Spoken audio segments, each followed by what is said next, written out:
बिस्मिल्लाहिर्रहमानिर्रहीम। अल्लाह के नाम से शुरू करते हैं जो बहुत मेहरबान और बेहद रहम करने वाला है। ये कहानी है इंसानियत की शुरुआत की। ये कहानी है धरती पर हुए पहले जुर्म की। अल्लाह के नबी हजरत आदम अलैहिस्सलाम के दो बेटे थे, हाबिल और काबिल। एक समय ऐसा आया जब दोनों ने अल्लाह के लिए कुर्बानी पेश की।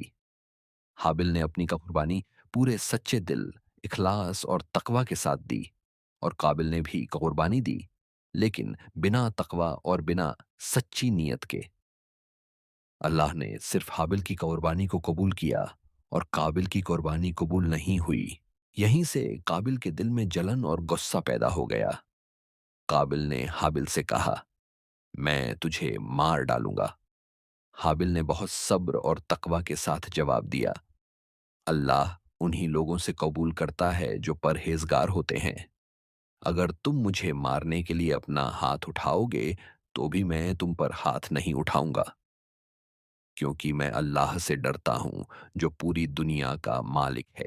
हाबिल ने कहा, मैं चाहता हूं कि तुम अपना भी गुनाह उठाओ और मेरा भी, और तुम जहन्नम वालों में से हो जाओ।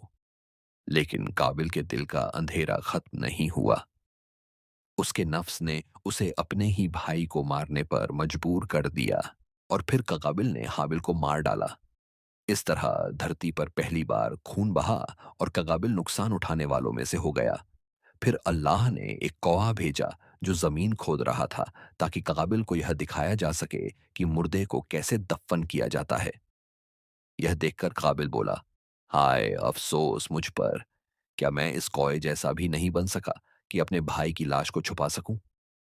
और काबिल शर्मिंदा और पछताने वालों में से हो गया।